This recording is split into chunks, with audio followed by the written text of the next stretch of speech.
यूं तो जीवन कट जाता है, यूं तो कट जाता है जीवन बिना ज्ञान भी, पर यूं जीवन ढोना भी जीवन का कल्याण नहीं। गुरु के बिन ज्ञान नहीं, गुरु के बिन ज्ञान नहीं।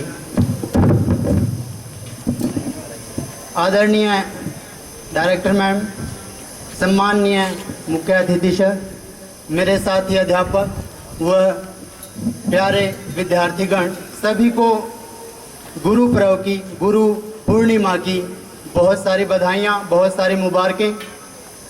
गुरु पर्व एक अवसर है अपने गुरु के प्रति सम्मान व्यक्त करने का, अपने गुरु के प्रति आदर व्यक्त करने का, जिसने हमारे जीवन को अनमोल बनाया। गुरु पूर्णिमा एक अवसर है हमारे गुरु के प्रति कृतज्ञता व्यक्त करने का, जिसके हम कभी भी ऋणी नहीं हो सकते। और कहते हैं आज के दिन ही प्राचीन समय में शिष्य अपने गुरु को गुरु दक्षिणा दिया करता था। गुरु पूर्णिमा का पर्व एक अवसर है साधना करने का, मेडिटेशन करने का, क्योंकि आजकल बारिशें शुरू हो जाती है और बारिश, पानी गिरने के कारण प्रकृति में एक नए जीवन का संचार होता है। अतः यह समय जीवन में विकास और वृद्धि का सबसे उपयुक्त समय होता है। प्राचीन समय में गुरु अपने शिष्यों के साथ आज के ही दिन एक स्थान पर एकत्रित हो जाते थे और आने वाले 4 महीने तक ग्रंथों का अध्ययन करते थे और प्रवचन करते थे और ध्यान साधना में लीन रहते थे। अतः आज का यह दिन प्राचीन काल से ही गुरु के मार्गदर्शन में अपने जीवन को आध्यात्मिक और बौद्धिक विकास के आयामों पर ले जाने का आगाज होता था और होता है। गुरु पूर्णिमा को लेकर अलग अलग संप्रदायों में अलग अलग तरह की मान्यताएं हैं।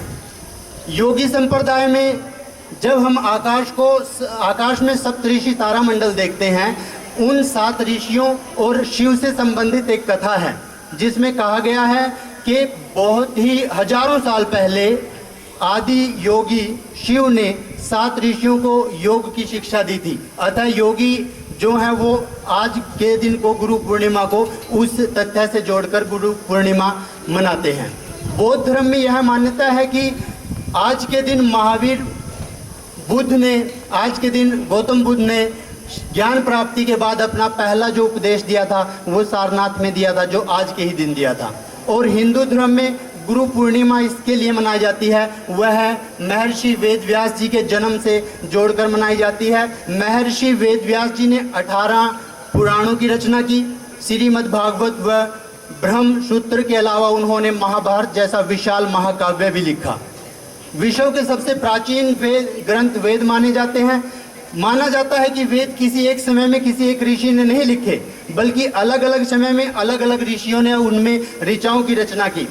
जो वेदों के अंदर मंत्र हैं उनको ऋचाएं बोला जाता है। और महर्षि वेद व्यास जी ने लगभग 3100 साल पहले, ईशा से 3100 साल पहले, यानी कि लगभग आज से 5000 साल पहले उन ऋचाओं को इकट्ठा किया, संकलित किया और 4 संहिताओं में बांटा। इस प्रकार उन संहिताओं को 4 वेद कहा गया और वो 4 वेद थे ऋग्वेद, सामवेद, यजुर्वेद और अथर्ववेद।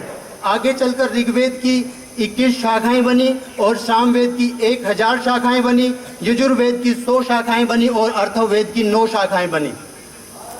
गुरु महर्षि वेद व्यास जी ने ऋग्वेद की शिक्षा पैल नामक शिष्य को दी और सामवेद की शिक्षा जैमिनी नामक शिष्य को दी, यजुर्वेद की शिक्षा वैशंपायन नामक शिष्य को दी और अथर्ववेद की शिक्षा सुमंत नामक शिष्य को दी। आगे उनके भी हजारों शिष्य हुए।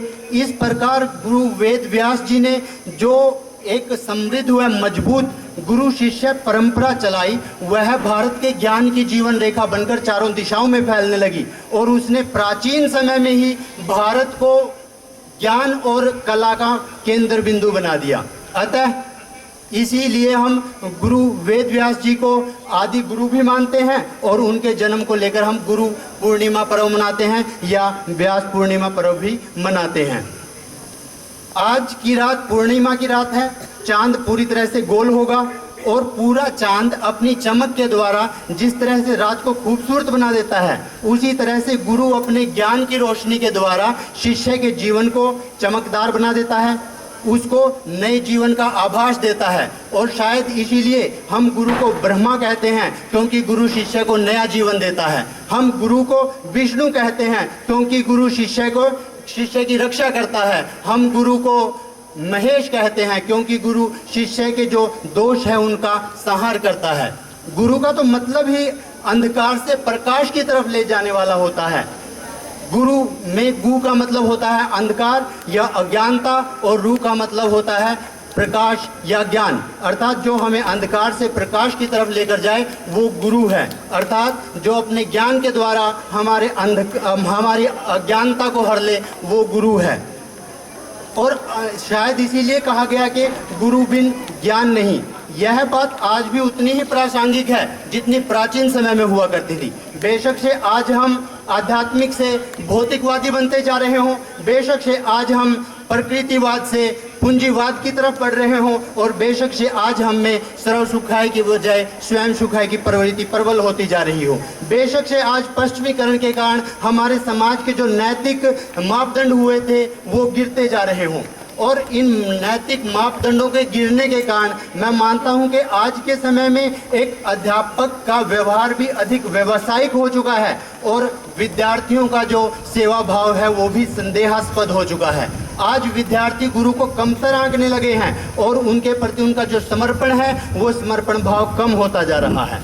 मेरे यहाँ समर्पण से मतलब अंधविश्वास से कतई नहीं है। मेरा ये कहना नहीं है कि विद्यार्थी को जो गुरु बोल रहा है केवल बिना सोचे समझे उसका अनुसरण करना चाहिए या अनुकरण करना चाहिए। मेरे कहने का मतलब ऐसा है कि जो गुरु सत्य जो बता रहा है, विद्यार्थी को उन सत्यों की छानबीन करनी चाहिए, उनका विश्लेषण संश्लेषण करना चाहिए, ताकि विद्यार्थी अपने व्यक्तित्व को निखार सके और अपने व्यक्तित्व को उच्चतम स्तरों पर लेकर जा सके। और आज की तो जो शिक्षा का कॉन्सेप्ट है वो भी विद्यार्थी केंद्रित है। और इसका मतलब लेकिन ये नहीं है कि आज के समय में गुरु की महिमा कम हो गई।